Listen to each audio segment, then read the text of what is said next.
Hello students, so I welcome all of you my YouTube channel Global Institute Aliganj. तो आप सब class 10th का physics पढ़ रहे थे।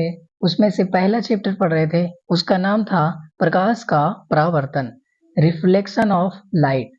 उसमें से 2 वीडियो अपलोड हो चुका है और आप लोग बोल रहे थे कि पार्ट 3 कब आएगा, तो आप लोगों के लिए पार्ट 3 जल्दी लेकर आ गए हैं।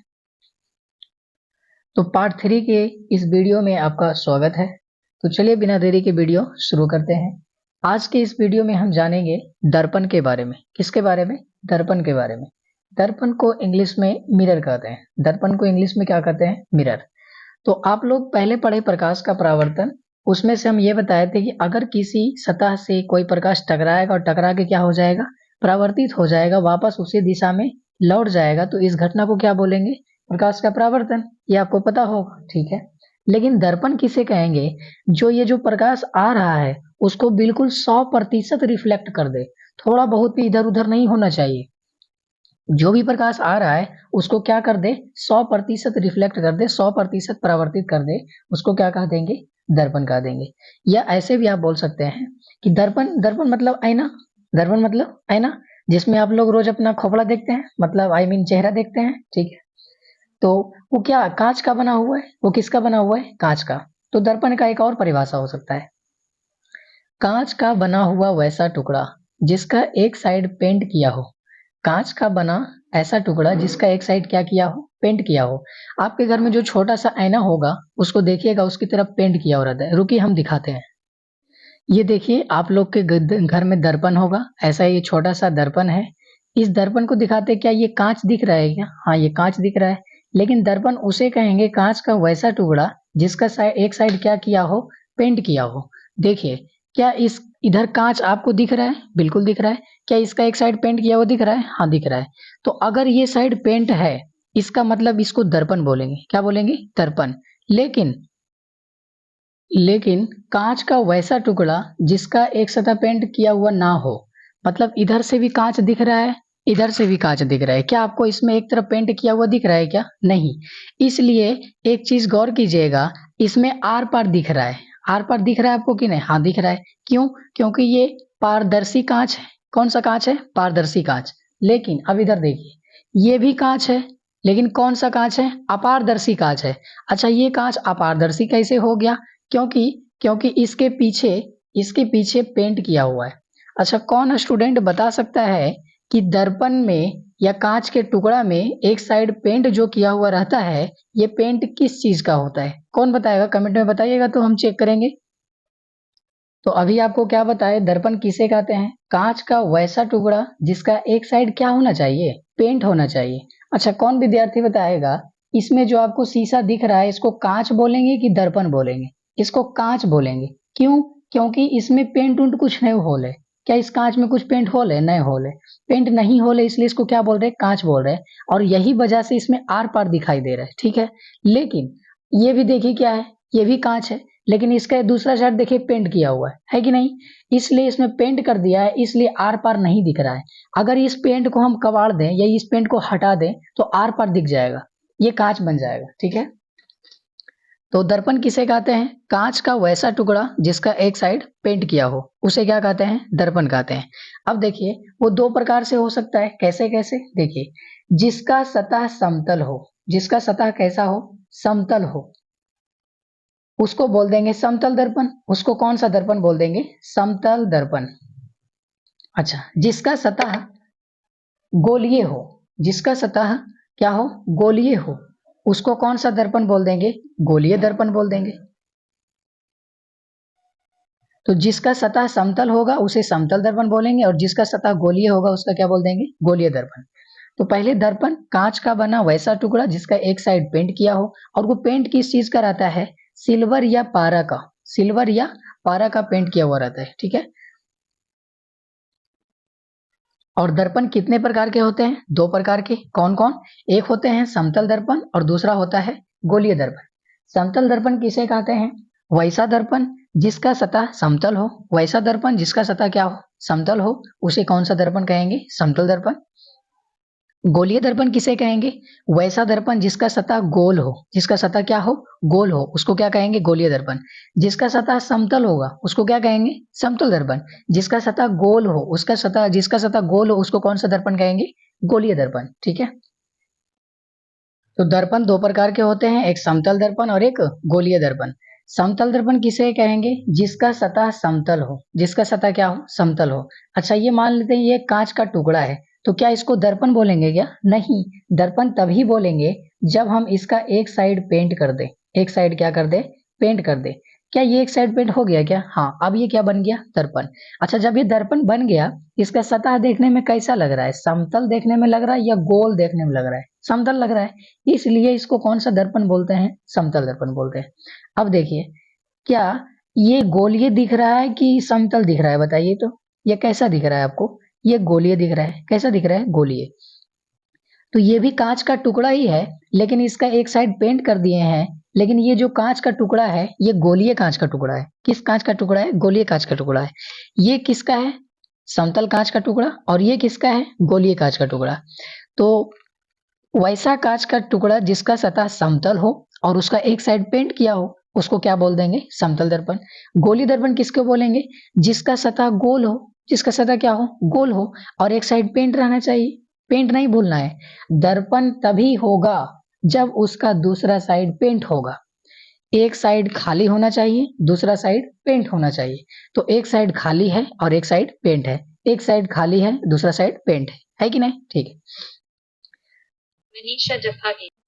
यहाँ पर आप लोगों को 3 फोटो दिख रहा होगा। ए नंबर में क्वेश्चन में 3 फोटो दिख रहा होगा। एक पहला फोटो, एक दूसरा फोटो और एक तीसरा फोटो। सभी कांच का टुकड़ा है। सभी क्या है? कांच का टुकड़ा है। अब कौन विद्यार्थी बताएगा कि पहला नंबर वाला कौन सा दर्पण है? कौन सा दर्पण है? समतल दर्पण है। क्यों समतल दर्पण है? क्योंकि इसका सतह समतल है और एक साइड पेंट किया हुआ है। तो पेंट कैल रहता है तो दर्पण हो जाता है, बताए थे ना? ठीक है। अच्छा, कौन विद्यार्थी बनाएगा ये दूसरा नंबर वाला क्या है? कमेंट में बताइए तो, दूसरा नंबर वाला क्या है? कांच का टुकड़ा है कि दर्पण है? समतल दर्पण है कि उत्तल दर्पण है कि अवतल दर्पण है कि गोलीय दर्पण है? कौन सा दर्पण है? बताइए तो। ये कोई दर्पण नहीं है। क्यों नहीं है? क्योंकि कांच का टुकड़ा तो है, लेकिन इसके एक साइड पेंट नहीं किया हुआ है। तो पेंट किया हुआ नहीं है, तो इसको दर्पण नहीं बोलेंगे, इसको कांच का टुकड़ा बोलेंगे। अच्छा, ये भी कांच का टुकड़ा है, लेकिन एक साइड पेंट है कि नहीं? हाँ है। तो कौन सा दर्पण हो जाएगा? समतल दर्पण कि गोलीय दर्पण? समतल दर्पण। क्यों? क्योंकि इसका सतह समतल है और एक साइड पेंट है। ठीक है। अब नोट्स से भी दिखा देते हैं कि आपको लिखना क्या है, कैसे लिखना है, क्या क्या लिखना है। तो सबसे पहले आपको दिख रहा होगा दर्पण। सबसे पहले क्या दिख रहा है? दर्पण। दर्पण को इंग्लिश में कहते हैं मिरर। दर्पण को इंग्लिश में क्या कहते हैं? मिरर। देखिए क्या होता है, दर्पण जो प्रकाश को 100% परावर्तित कर दे, जो प्रकाश को 100% परावर्तित कर दे, उसको क्या कहते हैं? दर्पण कहते हैं।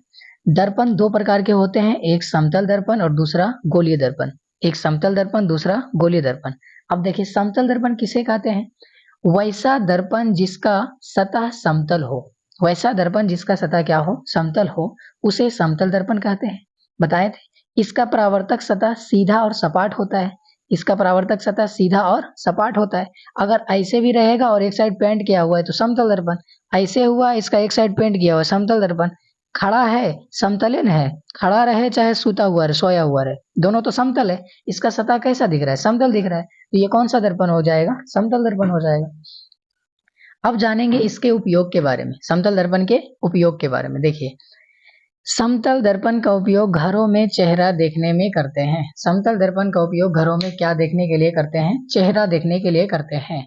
अच्छा, ये कौन सा दर्पण है? समतल दर्पण है। इसका उपयोग किसके लिए करते हैं? चेहरा देखने के लिए करते हैं। किसके लिए करते हैं? चेहरा देखने के लिए। और दूसरा, सैलून में इसका उपयोग किया जाता है। समतल दर्पण का उपयोग सैलून में भी किया जाता है, ब्यूटी पार्लर में भी किया जाता है। तो ये ब्यूटी पार्लर क्या होता है? हाँ, जहाँ लेडीज वगैरह लोग जाती है ना, अपना सेविंग वगैरह कराने के लिए, कुछ भी ब्यूटी को निखारने के लिए, उसको ब्यूटी पार्लर बोलते हैं। तो सैलून में भी समतल दर्पण लगा होता है और ब्यूटी पार्लर में भी समतल दर्पण लगा होता है। अब जानेंगे समतल दर्पण द्वारा बने प्रतिबिंब की प्रकृति। समतल दर्पण द्वारा बने प्रतिबिंब की प्रकृति। क्या क्या प्रकृति हो सकती है समतल दर्पण द्वारा जो प्रतिबिंब बनता है वो उसका? पहला देखिए क्या है, समतल दर्पण में बना प्रतिबिंब दर्पण के पीछे उतना ही दूरी पर बनता है जितना दूरी पर दर्पण के सामने वस्तु रखा होता है। पहला का मतलब समझिएगा। ये कौन सा दर्पण है बताइए? समतल दर्पण। कौन सा दर्पण है? समतल दर्पण। ठीक है।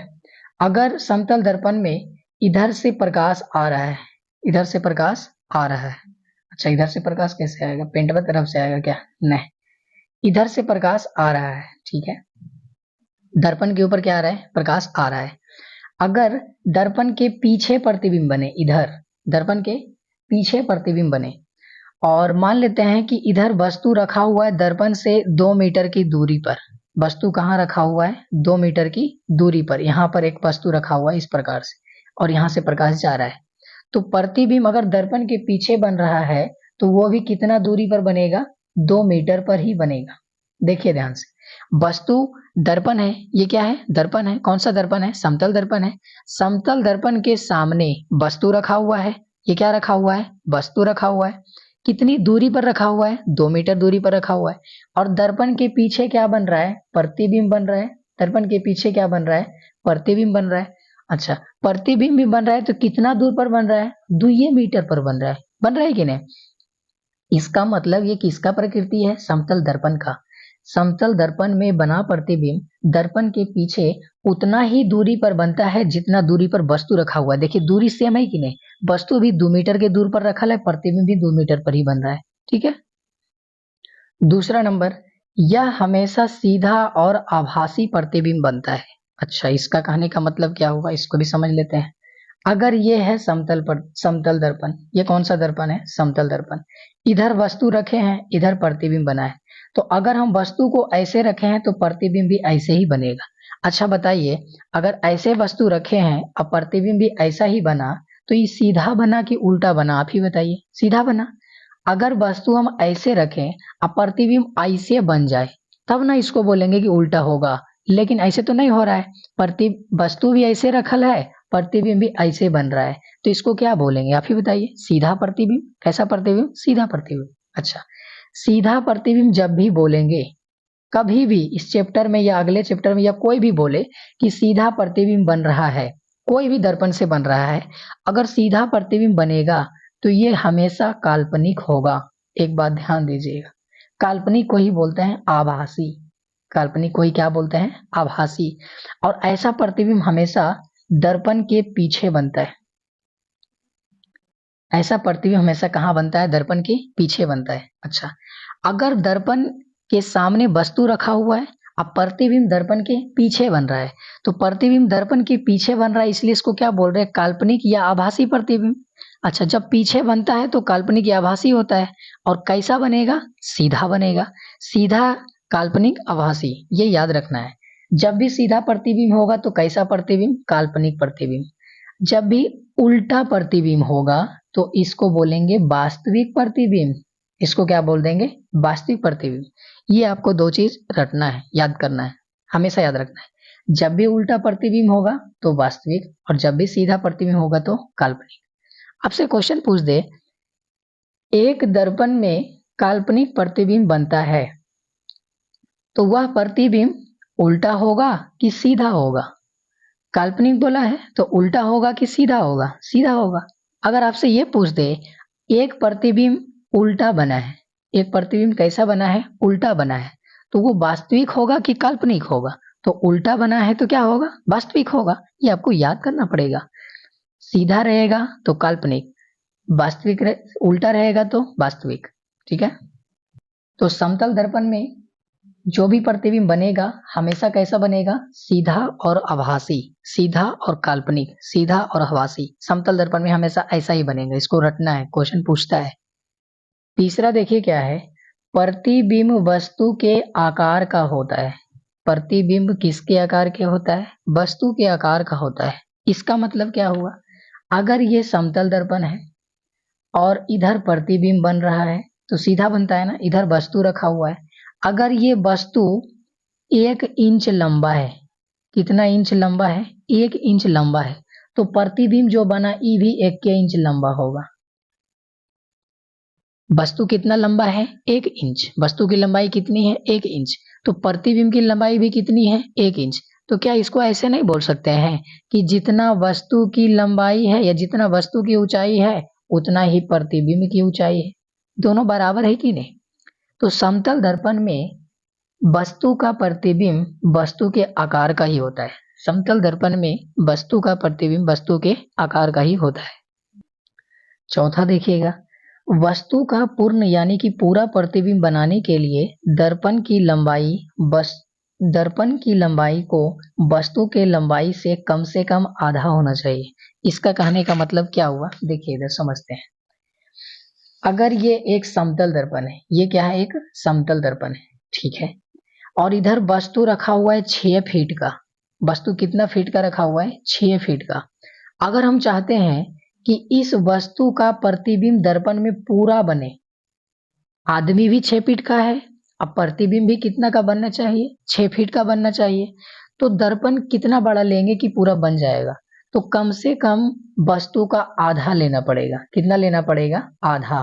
कहने का मतलब ये हुआ कि अगर आपका आईना 3 फीट का है, अगर आपका आईना जो समतल दर्पण है वो कितने फीट का है 3 फीट का है, तो उसमें 6 फीट का प्रतिबिंब पूरा का पूरा बन जाएगा। लेकिन अगर 3 से कम हो जाए 2 फीट का रहे तो क्या उसमें 6 फीट का फोटो बनेगा, नहीं बनेगा। कारण क्या है, कारण ये है कि समतल दर्पण में वस्तु का पूरा प्रतिबिंब बनाने के लिए दर्पण की लंबाई को कम से कम वस्तु की लंबाई से आधा होना जरूरी है। नहीं रहेगा तो पूरा बनवे नहीं करेगा, कम से कम जरूरी है। ज्यादा रहेगा तो बनवे करेगा, लेकिन कम से कम कितना होना चाहिए वस्तु का आधा। तो यदि 6 फीट कोई व्यक्ति का लंबाई है और वो पूरा अपने पैर से लेके सर तक पूरा प्रतिबिंब देखना चाहता है, तो दर्पण कम से कम आधा होना चाहिए, इस व्यक्ति का कम से कम आधा होना चाहिए, 3 फीट का होना चाहिए। तो 3 फीट का दर्पण रहेगा तो 6 फीट का प्रतिबिंब पूरा का पूरा बन जाएगा। क्लियर है यहाँ तक, ओके। 5 नंबर देखिए, यदि वस्तु दर्पण की ओर u वेग से गति करे, यदि वस्तु दर्पण की ओर u वेग से गति करे तो प्रतिबिंब भी दर्पण की ओर u वेग से गति करेगी। इसका मतलब क्या हुआ समझिए, इधर ये दर्पण है, कौन सा दर्पण है आप ही लोग बताइए, समतल दर्पण है। अगर हम इधर से एक बॉल फेंक रहे हैं 5 मीटर प्रति सेकेंड के रफ्तार से, दर्पण की तरफ हम क्या फेंक रहे हैं, एक बॉल फेंक रहे हैं, कितना रफ्तार से 5 मीटर पर सेकेंड के रफ्तार से फेंक रहे हैं। क्या फेंक रहे हैं, एक गेंद फेंक रहे हैं, ठीक है। तो क्या इस गेंद को दर्पण की तरफ फेंक रहे हैं तो ये गेंद का प्रतिबिंब फोटो दर्पण में बनेगा कि नहीं, बनेगा। तो इसका जो फोटो बनेगा ये फोटो भी 5 मीटर प्रति सेकेंड के रफ्तार से भागेगा। फिर से बस समझिए, ये है समतल दर्पण। समतल दर्पण के सामने हम एक वस्तु भेज रहे हैं, एक गेंद भेज रहे हैं, कितना की रफ्तार से 5 मीटर पर सेकेंड के रफ्तार से भेज रहे हैं। तो इस वस्तु का फोटो दर्पण में तो बनेगा, इतना तक तो क्लियर है। लेकिन ये वस्तु रुका हुआ है क्या, नहीं, गति कर रहा है, 5 मीटर पर सेकेंड से गति कर रहा है, तो प्रतिबिंब भी रुका नहीं रहेगा, ये भी दर्पण की ओर 5 मीटर प्रति सेकेंड की रफ्तार से गति करेगा, सेम होगा, ठीक। तो यदि वस्तु u वेग से गति करे तो प्रतिबिंब भी दर्पण के सामने u वेग से गति करेगा, दोनों सेम होगा। अगर वस्तु भी u वेग से गति कर रहा है तो प्रतिबिंब भी u वेग से गति करेगा। अच्छा, वस्तु किधर गति कर रहा है, दर्पण की ओर। वस्तु किधर गति कर रहा है, दर्पण है बीच में, तो वस्तु किधर गति कर रहा है, दर्पण की ओर। तो वस्तु दर्पण की ओर u वेग से गति करेगा तो प्रतिबिंब भी दर्पण की ओर u वेग से ही गति करेगा, सेम।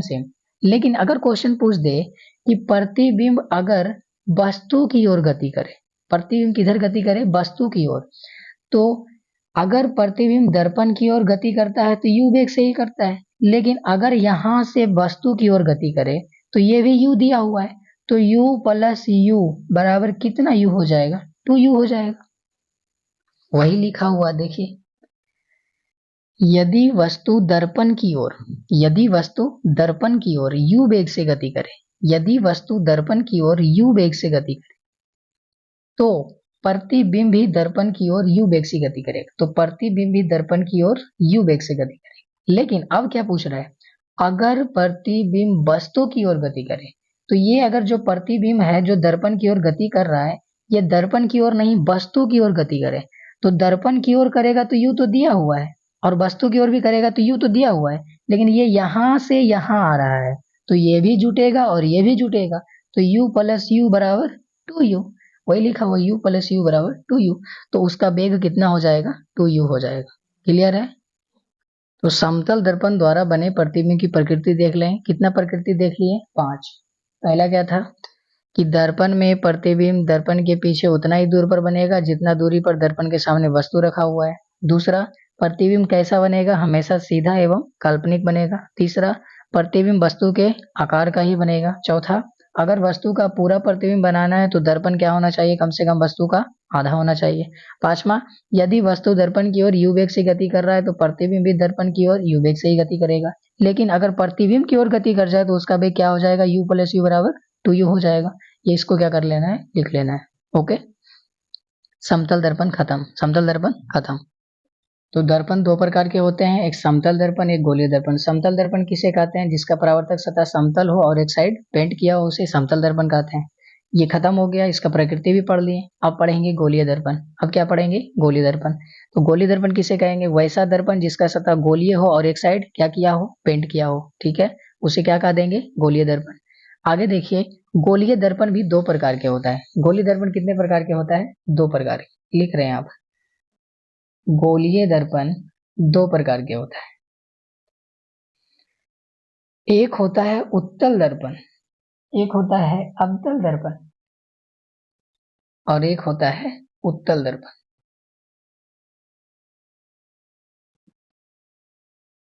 एक होता है अवतल दर्पण और दूसरा होता है उत्तल दर्पण। गोलीय दर्पण कितने प्रकार के? दो प्रकार के। कौन कौन? एक अवतल दर्पण और दूसरा उत्तल दर्पण। अब इसको समझिए। सबसे पहले ये बताइए, गोलीय दर्पण किसे कहते हैं? तो जिसका सतह गोल हो, जिसका सतह क्या हो? गोल हो, और एक साइड क्या किया हो? पेंट किया हो। एक साइड क्या किया हो? पेंट किया हो। इसको कौन सा दर्पण बोलेंगे? गोलीय दर्पण। लेकिन गोलीय दर्पण कितने प्रकार के होते हैं? दो प्रकार के। अब देखिए कैसे होता है। एक होता है अवतल, एक होता है उत्तल। तो आपको गड्ढा या धंसा हुआ दिखाई कहीं दे रहा है? अच्छा, ये देखिए एक गोला है। ये क्या है? गोला कांच।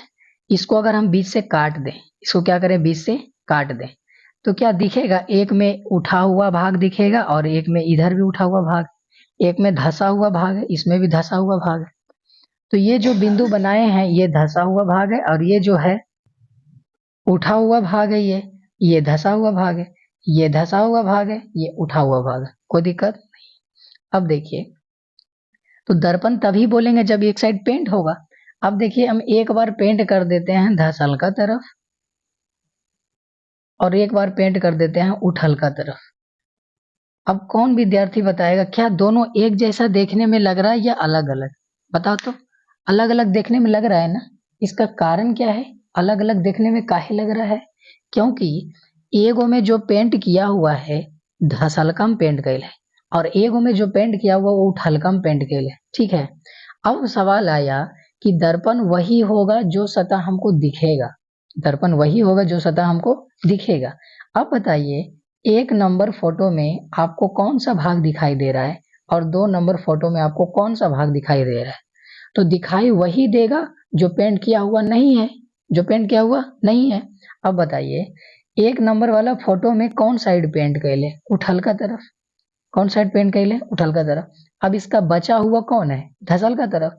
तो जिसका परावर्तक सतह धसा हो, जिसका परावर्तक सतह धसा हो उसे कहेंगे अवतल दर्पण। उसे क्या कह देंगे? अवतल दर्पण। अब देखिए, दूसरा नंबर फोटो में क्या है? धसल का तरफ पेंटे कर दिए हैं। इसमें धसल का दिख रहा था, लेकिन इसमें धसल के तरफ पेंट कर दिए हैं। तो कौन दिख रहा है? उठलका वाला दिख रहा है। तो जिसका परावर्तक सतह उठा हो, या इसी को किताबी भाषा में बोलते हैं उभरा हो, तो जिसका परावर्तक सतह उठा हो या उभरा हो उसे क्या कह देंगे? उत्तल दर्पण कर देंगे। समझ आया क्या? बताइए, गोलीय दर्पण किसे कहते हैं? कांच का वैसा टुकड़ा जिसका सतह क्या हो? गोलीय हो। गोलीय दर्पण कितने प्रकार के? दो प्रकार के, एक अवतल दर्पण और एक उत्तल दर्पण। अवतल दर्पण किसे कहते हैं? वैसा गोलीय दर्पण जिसका परावर्तक सतह धसा हो, जिसका परावर्तक सतह धसा हो, देखिए इसका धसल है कि नहीं, धसल है, पेंट कैल वाला नहीं देखना है, जो बाकी है उसको देखना है। तो इसका परावर्तक सतह धसा हुआ, इसलिए इसको क्या बोल दिए, अवतल दर्पण। अब देखिए उत्तल दर्पण किसे कहते हैं, वैसा दर्पण, वैसा गोलीय दर्पण जिसका परावर्तक सतह उठा हो, तो उठल का दिख रहा है और धसल का तो हम पेंट कर दिए हैं, उल्टा हमेशा रहेगा, क्या रहेगा, उल्टा रहेगा। ऐसे ही याद रख सकते हैं, उत्तल दर्पण जिसका परावर्तक सतह उठा है उसे उत्तल दर्पण, जिसका परावर्तक सतह उठा है उसे अवतल दर्पण, जिसका धसा है उसे अवतल दर्पण। उठा है उत्तल दर्पण, धसा है अवतल दर्पण, उठा है उत्तल, उठा है उत्तल, उठा है उत्तल, याद हो जाएगा, और धसा है तो अवतल, याद करना है। अब देखिए यहाँ पर गोलीय दर्पण को इंग्लिश में स्फेरिकल मिरर कहते हैं। तो वैसा दर्पण जिसका सतह गोलीय हो उसे गोलीय दर्पण कहते हैं, बता दिया था ना, वैसा दर्पण जिसका सतह गोलीय हो उसे गोलीय दर्पण कहते हैं। और इसका परावर्तक सतह वक्र यानी कि मुड़ा हुआ होता है। गोलीय दर्पण का परावर्तक सतह कैसा होता है, मुड़ा हुआ होता है, या तो अंदर की ओर मुड़ा होता है या तो बाहर की ओर मुड़ा होता है। अब इसका कहने का मतलब क्या हुआ, देखिए ये है अवतल दर्पण, क्या ये अवतल दर्पण है क्या, नहीं, ये तो कांच का टुकड़ा है। दर्पण तभी बनेगा जब हम इसका एक साइड पेंट कर देंगे, एक साइड क्या कर देंगे, पेंट कर देंगे। क्या ऐसे भी हो सकता है क्या, ये बताइए, ये दर्पण है क्या, नहीं, ये भी कांच का टुकड़ा है। दर्पण कब बनेगा, जब इसका एक साइड हम क्या कर देंगे, पेंट कर देंगे। अब बताइए ये दोनों क्या हो गया, दर्पण, ये भी दर्पण, ये भी दर्पण। कौन बताएगा ये कौन सा दर्पण है, आप लोग बोलिए कौन सा दर्पण है, अवतल दर्पण। कौन सा दर्पण, अवतल दर्पण। काहे, दोनों का दोनों अवतल है, काहे, क्योंकि इसका परावर्तक सतह धसा है, इसका परावर्तक सतह भी धसा है। अच्छा, जो रंग दिए हैं उसको नहीं ना देखना है, जो नहीं रंगा हुआ है उसको देखना है। तो ई रंगा हुआ नहीं है, कौन रंगा हुआ नहीं है, धसा वाला। ई रंगा हुआ नहीं है, कौन रंगा हुआ नहीं है, धसा वाला।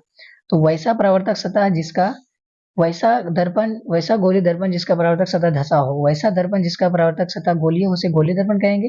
और अवतल दर्पण में क्या होगा, वैसा गोलीय दर्पण जिसका परावर्तक सतह धसा हो उसे अवतल दर्पण, और जिसका उठा हो उत्तल दर्पण। तो किसके आधार पर बांट रहे हैं, वक्रता के आधार पर गोलीय दर्पण के दो प्रकार, वक्रता के आधार पर गोलीय दर्पण के दो प्रकार, कौन कौन, एक अवतल दर्पण और दूसरा उत्तल दर्पण। देखिए यहाँ पर लिखा हुआ है, अवतल दर्पण वैसा गोलीय दर्पण जिसका परावर्तक सतह धसा हो, देखिए है ना, जिसका धसा हुआ है उसे अवतल दर्पण, अर्थात इसका सतह अंदर की ओर अर्थात गोले के केंद्र की ओर वक्रित होता है, गोले के केंद्र की ओर धसा होता है। अब देखिए उत्तल दर्पण, वैसा गोलीय दर्पण जिसका परावर्तक सतह उठा हो, बोले थे ना जिसका परावर्तक सतह उठा हो उसे उत्तल और जिसका धसा हो उसे अवतल दर्पण कहेंगे। तो उत्तल दर्पण का सतह बाहर की ओर गोले के केंद्र के विपरीत की दिशा की तरफ उभरा होता है, उठा होता है, ठीक है। अब इसका कहने का मतलब क्या हुआ, समझाते हैं।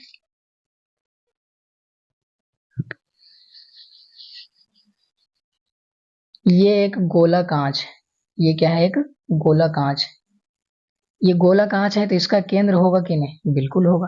अब हम इस गोले कांच को क्या कर दिए हैं, काट दिए हैं, इस गोले कांच को क्या कर दिए हैं, काट दिए हैं, ठीक है। अब इसमें देखिए हम पेंट कर देते हैं, तो अगर धसलका तरफ पेंट कर देंगे तो इसका उठा हुआ सतह दिखेगा, अगर उठा हुआ तरफ पेंट कर देंगे तो इसका धसा हुआ सतह दिखेगा। तो इसमें सतह कौन दिख रहा है, धसा हुआ, इसमें कौन सा सतह दिख रहा है, उठा हुआ। क्या दो दर्पण बताए हैं गोलीय दर्पण, एक अवतल दर्पण और एक उत्तल दर्पण। तो जिसका परावर्तक सतह उठा हो उसे उत्तल दर्पण, और जिसका परावर्तक सतह धसा हो उसे अवतल दर्पण कहते हैं। इतना तक तो कोई दिक्कत नहीं है, क्लियर है यहाँ तक, ओके। अब देखिए लिखा हुआ पॉइंट क्या है, इसको क्लियर करना है, ध्यान देना है इसमें। ये अवतल दर्पण है, इसका सतह अंदर की ओर अर्थात गोले के केंद्र की ओर वक्रित होता है, किधर घुमा हुआ होता है, गोले के केंद्र की ओर। देखिए ये है गोला का केंद्र, तो क्या गोले के केंद्र की ओर वक्रित होल है कि नहीं, इधर होल है, ठीक है। अब इसमें देखिए उत्तल दर्पण में इसका सतह बाहर की ओर वक्रित होता है अर्थात गोले के केंद्र के विपरीत दिशा तरफ। ये है गोला, लेकिन वक्रित वक्रित किधर किया हुआ है, किधर मुड़ा हुआ है, गोला के बाहर मुड़ा हुआ है। ये गोले तरफ मुड़ा हुआ है और ये गोला के बाहर तरफ मुड़ा हुआ, विपरीत दिशा में। यही दोनों पॉइंट, ठीक है। अब पढ़ेंगे दर्पण से संबंधित महत्वपूर्ण बिंदु। दर्पण से संबंधित महत्वपूर्ण बिंदु सब कुछ धीरे धीरे पढ़ेंगे। पहला है ध्रुव। पहला क्या है? ध्रुव। ध्रुव को इंग्लिश में पोल बोलते हैं। दूसरा है वक्रता केंद्र। वक्रता केंद्र को सेंट्रल ऑफ कर्व बोलते हैं। तीसरा है वक्रता त्रिज्या, इसको द रेडियस ऑफ कर्वेचर बोलते हैं। चौथा है मुख्य अक्ष, इसको प्रिंसिपल एक्सिस बोलते हैं। पांचवा है मुख्य फोकस, इसको प्रिंसिपल फोकस कहते हैं। छठा है द्वारक, इसको अपर्चर कहते हैं। सातवां है फोकस दूरी, इसको फोकल लेंथ कहते हैं। तो इतना आपको दिख रहा होगा, ठीक है। तो दर्पण से संबंधित महत्वपूर्ण पद टोटल इतना है, 7 है। टोटल कितना है? 7।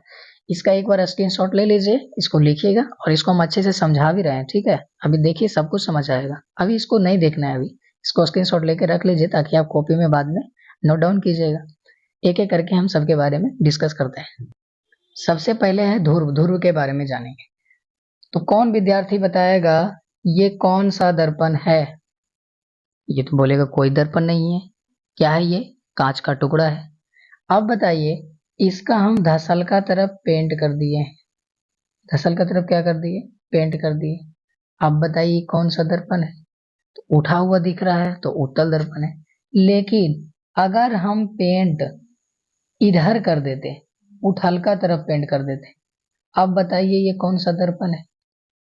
ये अवतल दर्पण है। कौन सा दर्पण है? अवतल दर्पण है। अच्छा, ये जो गोला बना है इस प्रकार से, और इसका एक साइड पेंट कर दें, इसलिए तो ये गोलीय दर्पण का प्रकार है। ये पूरा का पूरा आपको क्या दिख रहा है? दर्पण।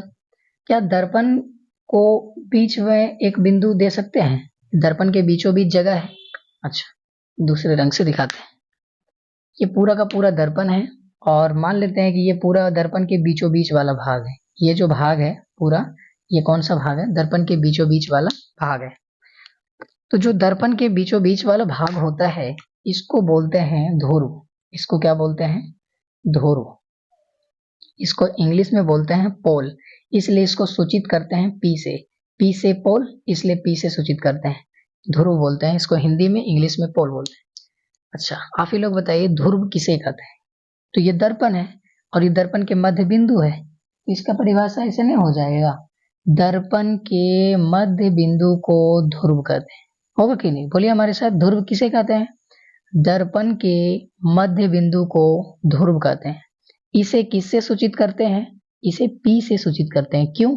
क्योंकि ध्रुव का अंग्रेजी में क्या होता है? पोल, इसलिए इसका पहला अक्षर पी है, इसलिए इसको सूचित किससे करते हैं? पी से। क्या ध्रुव के बारे में जान गए? बताइए जल्दी, ध्रुव किसे कहते हैं? बोलिए। दर्पण के मध्य बिंदु को ध्रुव कहते हैं, या ऐसे भी बोल सकते हैं दर्पण के बीच वाले बिंदु को ध्रुव कहते हैं। वही लिखा हुआ भी है, देखिए। ध्रुव किसे कहते हैं? दर्पण के मध्य बिंदु को ध्रुव कहते हैं, इसे पी से सूचित करते हैं। क्लियर? अब दूसरा देखेंगे। दूसरा क्या है? वक्रता केंद्र। इसको इंग्लिश में क्या बोलते हैं? Central of curve. अब इसको समझेंगे।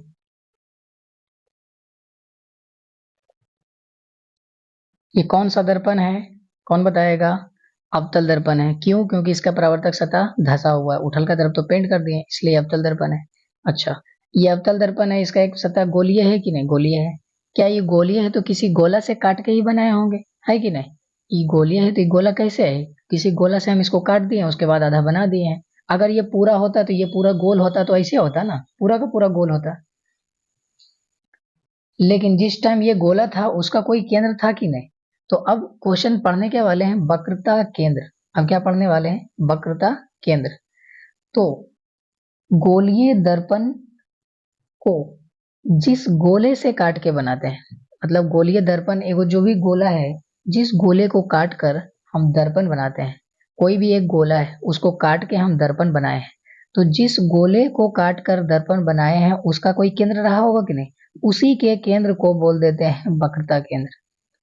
उसी के केंद्र को क्या बोल देते हैं? वक्रता केंद्र। इसको सी से सूचित करते हैं। क्यों? क्योंकि इसका इंग्लिश होता है सेंट्रल ऑफ कर्व। देखिएगा, वक्रता केंद्र, जिस गोले को काटकर दर्पण बनाते हैं उस गोले के केंद्र को वक्रता केंद्र कहते हैं, इसे सी से सूचित करते हैं। समझ आ गया? आगे देखिए वक्रता त्रिज्या। आगे क्या देखना है? वक्रता त्रिज्या। क्या आप 9 में पढ़े होंगे वृत्त, मैथ पढ़ते हैं कि नहीं मैथ, तो उसमें पढ़े होंगे वृत्त, ऐसे करके पढ़े हैं। इसको केंद्र बोलते थे कि नहीं, तो वही जिस गोले से हम काटे हैं उसी के केंद्र को वक्ता केंद्र बोलते हैं, सिंपल सी बात। अच्छा अब बताइए वृत्त में ये इसको क्या बोलते थे, इसको बोलते थे त्रिज्या, इसको क्या बोलते थे, त्रिज्या नहीं बोलते थे, और इसको आर से सूचित करते थे, किससे यूज करते थे, आर से, ये हो गया त्रिज्या। तो अगर ये दर्पण है, अगर ये मान लेते हैं दर्पण है, ठीक है, कौन सा दर्पण है, अवतल दर्पण है कि नहीं, उठल का तरफ पेंट कर दिया, अवतल दर्पण है, और ये इसके केंद्र को क्या बोलेंगे, वक्ता केंद्र, और किससे सूचित करेंगे, सी से। अब बताइए इसके ध्रुव को किससे सूचित करेंगे, पी से। तो दर्पण के मध्य बिंदु को ध्रुव कहते हैं, और जिस गोले से काट के हम दर्पण बनाए हैं उस गोले के केंद्र को वक्ता केंद्र कहते हैं। अच्छा, और ये दोनों के बीच की दूरी यही है ना, ये पूरा का पूरा क्या है, आर, तो किसके किसके बीच, सी और पी, तो सी को क्या बोलते हैं, वक्रता केंद्र, सी को क्या बोलते हैं, वक्रता केंद्र, और पी को क्या बोलते हैं, ध्रुव।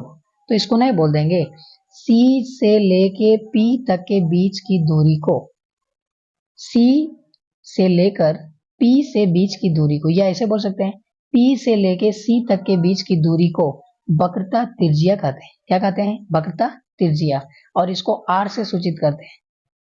आगे देखिए नोट्स से देख लीजिए एक बार, वक्रता त्रिज्या, गोलीय दर्पण के ध्रुव एवं वक्रता केंद्र, क्या क्या बोल रहा है, ध्रुव एवं वक्रता केंद्र के बीच की दूरी को, ध्रुव एवं वक्रता केंद्र, ध्रुव एवं वक्रता केंद्र के बीच की दूरी को, पूरा का पूरा, ये जो पूरा का पूरा है इसी को बोलते हैं वक्रता त्रिज्या।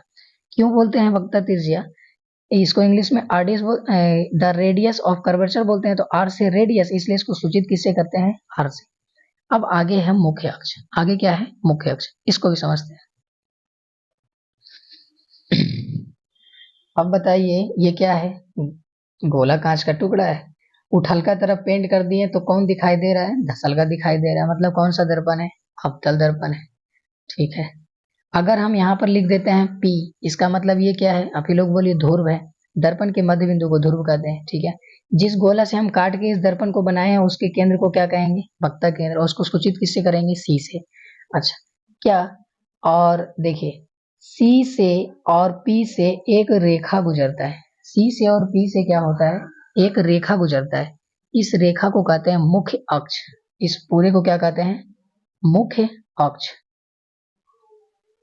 इसका मतलब, इसका परिभाषा क्या हो जाएगा, गोलीय दर्पण के ध्रुव और वक्रता केंद्र से होकर गुजरने वाली रेखा को, गोलीय दर्पण के ध्रुव और वक्रता केंद्र से होकर गुजरने वाली रेखा को, यही रेखा है ना, इसको बोलते हैं मुख्य अक्ष, इसको क्या बोलते हैं, मुख्य अक्ष।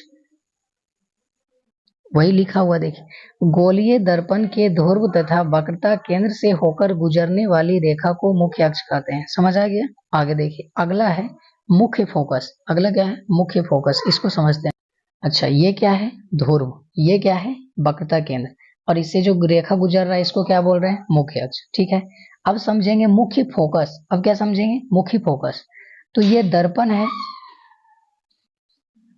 ये दर्पण है, दर्पण का ये मध्य बिंदु है, दर्पण का मध्य बिंदु है, इसको ध्रुव कहते हैं, दर्पण का वक्ता केंद्र है, इसको सी से सूचित करते हैं। अच्छा ये पूरा का पूरा यहाँ से लेके यहाँ तक, इसके बीच की दूरी को क्या कहते हैं, वक्रता त्रिज्या, अभी तुरंत बताए थे ना, वक्रता केंद्र और ध्रुव के बीच की दूरी को वक्रता त्रिज्या कहते हैं, उसको आर से सूचित करते हैं, ठीक है। अब देखेंगे मुख्य फोकस, अब क्या देखेंगे, मुख्य फोकस, तो दर्पण का ध्रुव और वक्रता केंद्र, इसके बीच वाले बिंदु को, इसके बीच वाले बिंदु को कहेंगे मुख्य फोकस, इसके बीच वाले बिंदु को क्या कहेंगे, मुख्य फोकस, या फोकस भी बोल सकते हैं, क्या क्या, ये कहाँ है, अच्छा बताइए, C और P के बीच, तो C मतलब क्या, वक्रता केंद्र, P मतलब क्या, ध्रुव, तो वक्रता केंद्र और ध्रुव के बीच वाले बिंदु को क्या कहते हैं, फोकस कहते हैं। लेकिन गड़बड़ाना नहीं है, R मतलब क्या होता है, वक्रता त्रिज्या, तो R क्या है, C से लेके P तक की दूरी, पूरा का पूरा C से लेके P तक, ये पूरा का पूरा क्या है, R है, लेकिन C और P के बीच वाले बिंदु को फोकस कहते हैं, वक्रता केंद्र और ध्रुव के बीच वाले बिंदु को फोकस कहते हैं, लेकिन वक्रता केंद्र और ध्रुव के बीच की दूरी को वक्रता त्रिज्या कहते हैं। फोकस को किससे सूचित करेंगे? एफ से। क्यों? क्योंकि इसका फोकस को इंग्लिश में भी फोकस बोलते हैं और हिंदी में भी फोकस बोलते हैं, इसलिए इसको एफ से सूचित करते हैं। एक और चीज देखना है, द्वारक। अगला क्या देखना है? द्वारक। द्वारक को इंग्लिश में अपर्चर कहते हैं। द्वारक को इंग्लिश में क्या कहते हैं? अपर्चर। ये क्या होता है? अच्छा, द्वारक नाम सुन के लग रहा होगा द्वारी, मतलब द्वार, घर का द्वार जैसे होता है ना, उस प्रकार से द्वारक समझ में आ रहा होगा। तो ये है दर्पण। ये क्या है? दर्पण। इस पूरे दर्पण के पर क्या पड़ेगा? प्रकाश। मान लीजिए यहाँ सूर्य है, सूर्य से प्रकाश आ रहा है। सूर्य से क्या आ रहा है? प्रकाश आ रहा है। तो ये प्रकाश कहाँ पड़ेगा? दर्पण पर। अच्छा, पढ़ रहे हैं द्वारक। तो अगर ये सूर्य है, सूर्य से प्रकाश पड़ रहा है दर्पण पर, सूर्य से प्रकाश पड़ रहा है दर्पण पर, तो क्या अगर ये प्रकाश जा रहा है तो क्या ये दर्पण पर पड़ा? नहीं।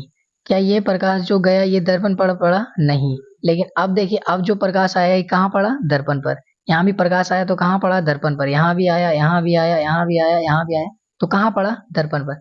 लेकिन अब देखिए नीचे, यहाँ पड़ेगा तो क्या दर्पण पर पड़ा? नहीं। लेकिन यहाँ तक पड़ेगा तो बोलेंगे कि नहीं, दर्पण पर पड़ा।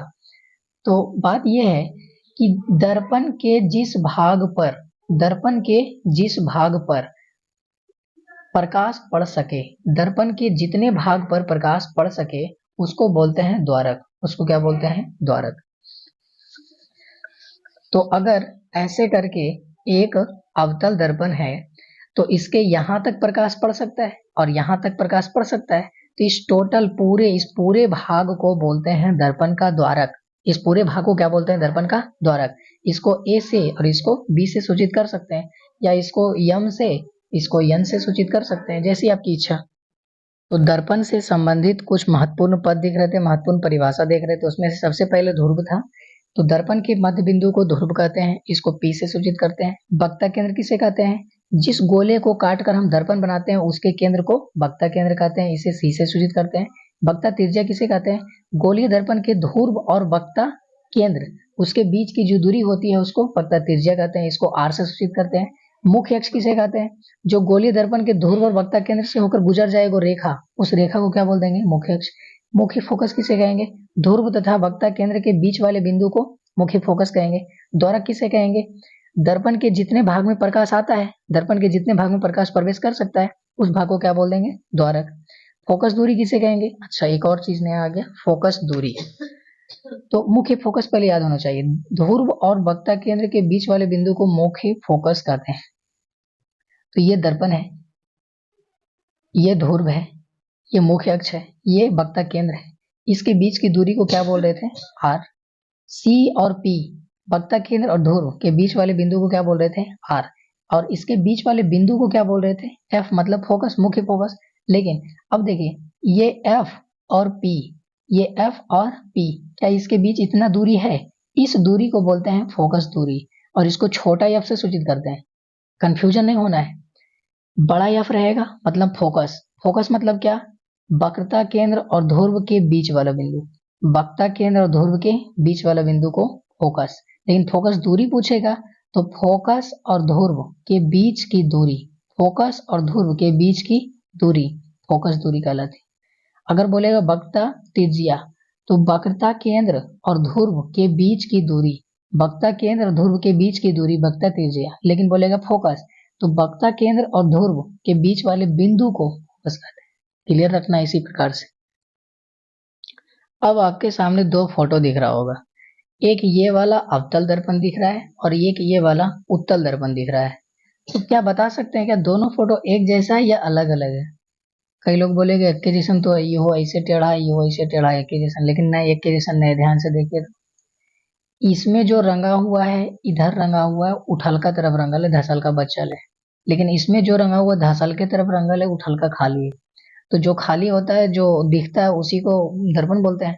तो जिसका परावर्तक सतह उठा हो उत्तल दर्पण, जिसका परावर्तक सतह धसा हो उसे उत्तल दर्पण। अब एक चीज और आपको दिख रहा होगा कि ये सी है और ये क्या है? एफ है। सी मतलब वक्ता केंद्र, एफ मतलब मुख्य फोकस। सी मतलब वक्ता केंद्र, एफ मतलब मुख्य फोकस। अच्छा, कोई पूछेगा कि अवतल दर्पण में सी और एफ किधर होता है, वक्ता केंद्र और फोकस किधर होता है? जिधर रंगल होता है उधर होता है कि रंगलका के विपरीत होता है? तो आपको दिख रहा होगा, अवतल दर्पण में वक्रता केंद्र और फोकस रंगा हुआ के विपरीत साइड होता है। रंगल है इधर, लेकिन सी और एफ किधर है, इसके विपरीत इधर है, इधर है। सी यहाँ है और एफ यहाँ है। क्या इस साइड रंगल है? नहीं, इस साइड नहीं रंगल है, इसके उल्टा रंगा हुआ इधर। तो वही एक पॉइंट यहाँ पर देखिए नोट पॉइंट में लिखा हुआ है, अवतल दर्पण में फोकस तथा वक्रता केंद्र दर्पण के पॉलिश वाले सतह के उल्टा तरफ मतलब विपरीत तरफ होता है। तो अवतल दर्पण में वक्रता केंद्र और फोकस दर्पण के पॉलिश वाले सतह के विपरीत दिशा में होता है। इधर पॉलिश होल है, लेकिन सी और एफ इसके विपरीत दिशा में। अच्छा, उसी में एक और पॉइंट है, देखिए उत्तल दर्पण में फोकस तथा वक्रता केंद्र। इस पर किसमें है? उत्तल दर्पण में फोकस तथा वक्रता केंद्र दर्पण के पॉलिशवे तरफ है, जिधर पॉलिश है उसी की तरफ, पॉलिश वाले सतह की तरफ। देखिए ध्यान से, ये उत्तल दर्पण है, इधर पॉलिश ओवल है, इधर पॉलिश ओवल है, ये पॉलिश है, पेंट किया हुआ है, और इधर ही देखिए वक्रता केंद्र और एफ इधर ही दिख रहा है। पेंट भी इधर का है और सी भी यहीं पाया जा रहा है, एफ भी यहीं पाया जा रहा है, पेंट की तरफ पाया जा रहा है। तो ये कौन से दर्पण में होता है? उत्तल दर्पण में। तो ये आपको एग्जाम में पूछा जाता है कि बताइए अवतल दर्पण में पॉलिश किधर होता है? तो बोल देना है वक्रता केंद्र और फोकस के विपरीत दिशा में। या ऐसे पूछ देगा कि अवतल दर्पण में वक्रता केंद्र और फोकस किधर होता है, तो बोल देना है पॉलिश के विपरीत दिशा में। लेकिन अगर पूछेगा उत्तल दर्पण में पॉलिश किधर होता है, तो बोलना है जिधर सी और एफ होता है उधरे पेंट होता है। लेकिन ऐसे पूछे अवतल दर्पण में पॉलिश किधर होता है, तो पॉलिश के तरफ ही सी और एफ होता है। सी और एफ किधर होता है? पॉलिश की तरफ। इधर सी और एफ किधर है? पॉलिश के विपरीत। बस यही अंतर है थोड़ा सा।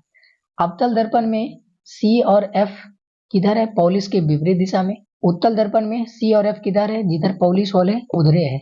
अवतल दर्पण में जिधर पॉलिश होल है उसके विपरीत दिशा में। बस यही अंतर है। फिर एक फॉर्मूला आपको यहाँ दिख रहा होगा, F बराबर R/2। इसका मतलब F क्या होता है? छोटा एफ है ना, तो छोटा एफ से क्या होता है? फोकस दूरी। और R क्या होता है? वक्रता त्रिज्या।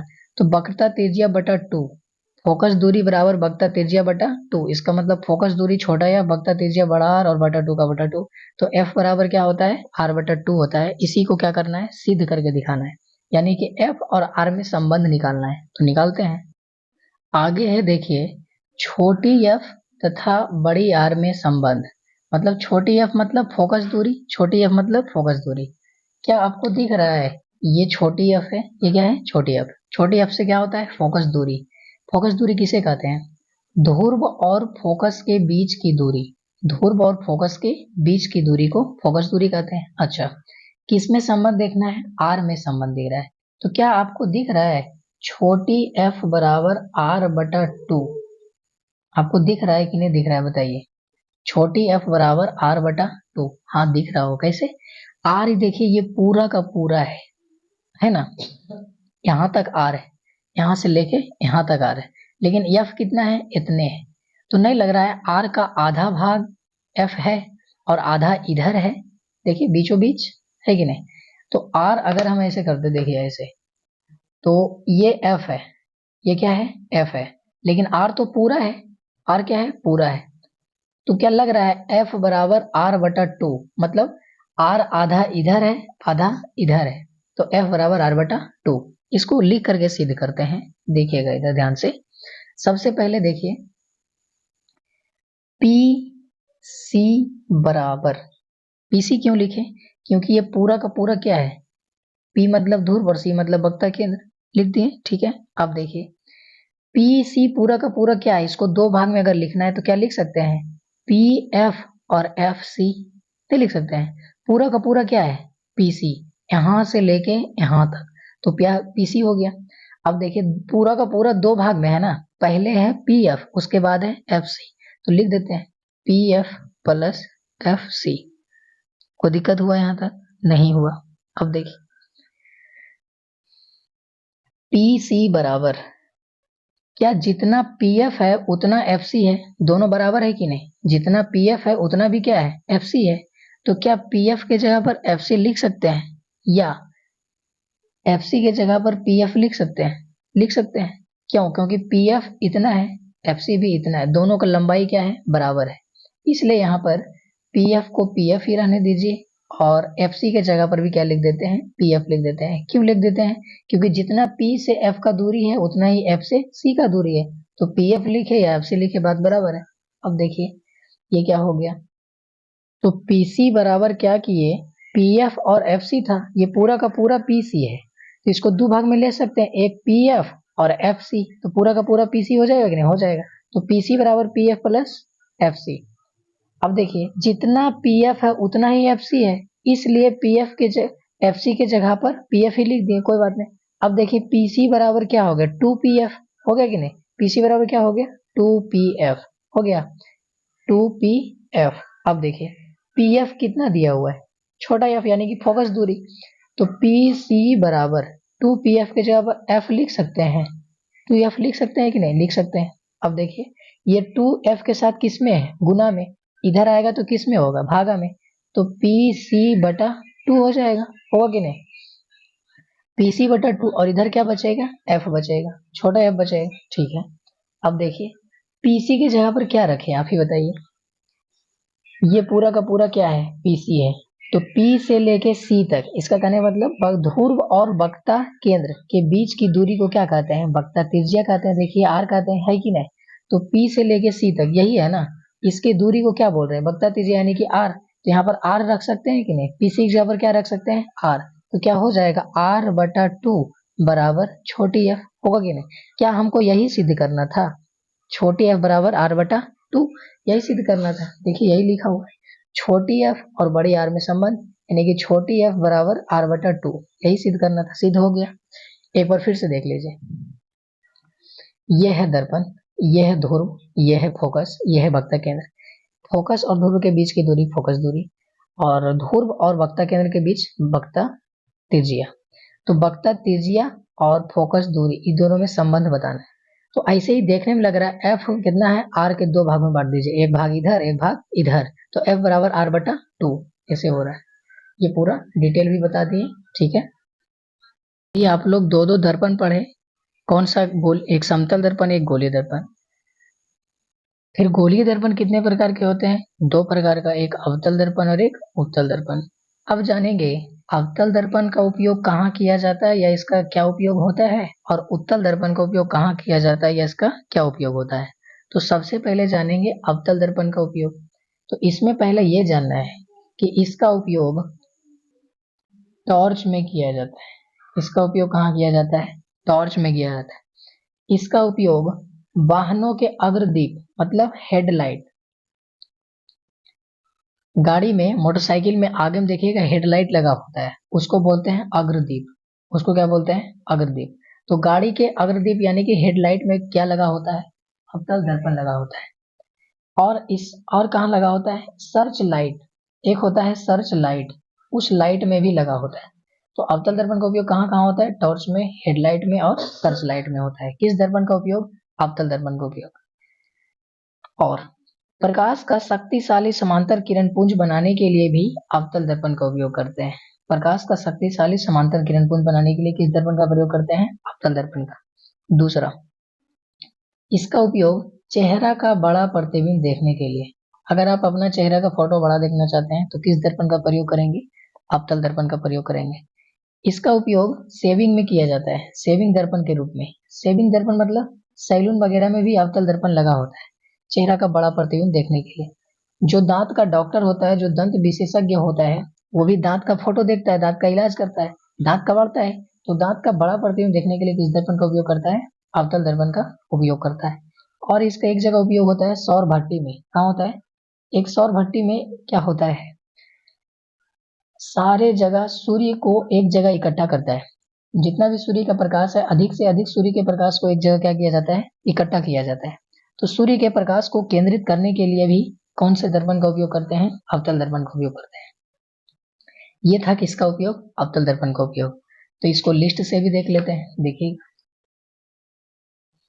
सबसे पहले है अवतल दर्पण का उपयोग टॉर्च में, सर्च लाइट में, वाहनों के अग्रदीपों में करते हैं, प्रकाश का शक्तिशाली समांतर किरण पुंज बनाने के लिए करते हैं। दूसरा, इसका उपयोग चेहरा का बड़ा प्रतिबिंब के लिए करते हैं, शेविंग दर्पण के रूप में करते हैं। तीसरा, दंत विशेषज्ञ मरीजों के दांतों का बड़ा प्रतिबिंब देखने के लिए अवतल दर्पण का उपयोग करते हैं। सौर भट्टी में सूर्य के प्रकाश को एक जगह केंद्रित करने के लिए अवतल दर्पण का प्रयोग करते हैं। तो ये अवतल दर्पण का 4 उपयोग है, बहुत ही इंपॉर्टेंट है, इसको ध्यान से याद रखिएगा। अब पढ़ेंगे उत्तल दर्पण का उपयोग। तो उत्तल दर्पण का उपयोग वाहनों के पश्च दृश्य दर्पण के रूप में होता है। किसके रूप में? पश्च दृश्य दर्पण के रूप में। अब इसका मतलब क्या होता है? पश्च मतलब पीछे, दृश्य मतलब देखना। तो पीछे अगर देखना होता है, अच्छा ड्राइवर गाड़ी आगे चला रहा है और उसको देखना है कि पीछे से गाड़ी आ रहा है कि नहीं, तो कि वो पीछे मुड़ के देखेगा कि नहीं? काहे नहीं देखेगा? पीछे मुड़ के देखेगा, पता चला रोड के कने चल गया, उसको मोड़ना था, सीधे चलाना था, अब हंडिल ऐसे मोड़ा गया पीछे देखे के चक्कर में, तो नदी में कूदा देगा। तो ऐसे करना चाहिए क्या? नहीं करना चाहिए। तो ड्राइवर क्या करे भाई, अगर उसको पीछे की गाड़ी को देखना है तो उसके ड्राइवर के साइड में, गाड़ी के साइड में बगल में एक ऐसे करके छोटा सा दर्पण लगा होता है। यहाँ अगर ड्राइवर ऐसे गाड़ी चला रहा होता है तो इसके साइड में यहाँ पर एक दर्पण लगा होता है, इसी को बोलते हैं साइड मिरर। इसी को क्या बोलते हैं? Side mirror. तो पूछेगा साइड मिरर के रूप में किस दर्पण का उपयोग करते हैं? उत्तल दर्पण का उपयोग करते हैं। वाहनों के साइड में लगा होता है जिसके सहारे ड्राइवर पीछे के गाड़ियों को देख सकता है। इसका उपयोग टेलीस्कोप में किया जाता है। उत्तल दर्पण का उपयोग किसमें किया जाता है? टेलीस्कोप। टेलीस्कोप एक प्रकार का यंत्र है, उसमें भी कौन सा दर्पण होता है? उत्तल दर्पण होता है। चौथा है, इसका उपयोग स्ट्रीट लाइट रिफ्लेक्ट के रूप में करते हैं, क्योंकि यह एक बड़े क्षेत्रों में प्रकाश को फैलाने में सक्षम होता है। अगर हमको प्रकाश को फैलाना है बहुत दूर तक, तो उसमें किस दर्पण का उपयोग करेंगे? उत्तल दर्पण का उपयोग करेंगे। इसी को नोट से देख लीजिए। आप लोग को लिखना क्या है, अच्छे से लिख लीजिएगा, इससे देख करके, मोबाइल को रोक करके या स्क्रीनशॉट लेकर के। उत्तल दर्पण का उपयोग, इसका उपयोग सामान्यतः वाहनों के पश्च दृश्य दर्पण, मतलब पीछे का जो दृश्य देखना चाह रहा है उसके दर्पण के रूप में किस दर्पण का उपयोग करता है? उत्तल दर्पण का। ये वाहन के पार्श्व मतलब साइड में लगे होते हैं, जिसके सहारे ड्राइवर पीछे के गाड़ियों को देख सकता है। तीसरा, इसका उपयोग कहाँ किया जाता है? टेलीस्कोप। पूछेगा टेलीस्कोप में किस दर्पण का उपयोग किया जाता है? उत्तल दर्पण का। पूछेगा टॉर्च में किसका किया जाता है? अवतल दर्पण का। ठीक है, सब याद रखिएगा। चौथा, इसका उपयोग स्ट्रीट लाइट रिफ्लेक्ट के रूप में करते हैं, क्योंकि ये एक बड़े क्षेत्रों में प्रकाश को फैलाने में सक्षम होता है। तो आज का वीडियो समाप्त होता है। आज के इस वीडियो में हम क्या क्या पढ़े, थोड़ा रिकैप कर लीजिए। आज पढ़े दर्पण के बारे में। दर्पण क्या होता है? कांच का वैसा टुकड़ा जिसका एक साइड पेंट किया होता है या जो प्रकाश को 100% रिफ्लेक्ट कर देता है, उसे क्या कहते हैं? दर्पण कहते हैं। दर्पण कितने प्रकार के होते हैं? 2 प्रकार के। कौन कौन? गोलीय दर्पण और समतल दर्पण। समतल दर्पण किसे कहते हैं? जिसका सतह समतल हो उसे समतल दर्पण कहते हैं। गोलीय दर्पण किसे कहते हैं? जिसका सतह गोलीय हो उसका गोलीय दर्पण कहते हैं। गोलीय दर्पण कितने प्रकार के? 2 प्रकार के। कौन कौन? एक अवतल दर्पण और दूसरा उत्तल दर्पण। अवतल दर्पण किसे कहते हैं? जिसका परावर्तक सतह धंसा हो उसे अवतल दर्पण, जिसका परावर्तक सतह उठा हो उसे उत्तल दर्पण। फिर देख लेते हैं हम दर्पण से संबंधित कुछ परिभाषा देख लेते हैं। बताइए, ध्रुव किसे कहते हैं? दर्पण के बीच वाले बिंदु को ध्रुव कहते हैं। बताइए, वक्ता केंद्र किसे कहते हैं? जिस गोले को काट कर दर्पण बनाए उसके केंद्र को वक्ता केंद्र कहते हैं। फोकस किसे कहते हैं? वक्ता केंद्र और ध्रुव के बीच वाले बिंदु को फोकस कहते हैं। वक्ता त्रिज्या किसे कहते हैं? ध्रुव और वक्ता केंद्र के बीच वाले दूरी को, उसके दूरी को क्या कहते हैं? वक्ता त्रिज्या। अच्छा, फोकस दूरी किसे कहते हैं? फोकस और ध्रुव के बीच की दूरी को फोकस दूरी कहते हैं। द्वारक किसे कहते हैं? दर्पण के जितने भाग पर प्रकाश पड़ सके, अधिक से अधिक प्रकाश पड़ सके, उसे उसका द्वारक कहते हैं। खत्म हो गया। इसी प्रकार से सब आपको क्या कर लेना है? याद कर लेना है अच्छे तरीके से। समझ आ गया? ओके, मिलते हैं अगले वीडियो में, तब तक के लिए धन्यवाद। आगे अगले टॉपिक में पढ़ेंगे प्रतिबिंब के बारे में। दर्पण तो जान गए, अब दर्पण में फोटो कैसे बनता है या प्रतिबिंब कैसे बनता है ये जानेंगे। उससे भी पहले अगर जानना होगा तो ये जान लेंगे कि प्रतिबिंब बनाते कैसे हैं, ये भी जान सकते हैं। ठीक है, तो वो इंतजार कीजिए, अगले वीडियो में उसको बता देंगे। ओके, तो इसी प्रकार से आप हमारे चैनल को सब्सक्राइब कर सकते हैं, और अगर आपको लगता है कि किसी अपने दोस्तों को ये वीडियो शेयर कर दें, उसको भी पढ़ाई में हेल्प हो जाएगा, तो ऐसा आप कर सकते हैं, क्योंकि ऐसा करने में तो आपका कोई पैसा लग नहीं रहा है और बिल्कुल पढ़ाई मुफ्त में मिल रही है। ठीक है ना? ओके, इसके लिए धन्यवाद। मिलते हैं अगले वीडियो में।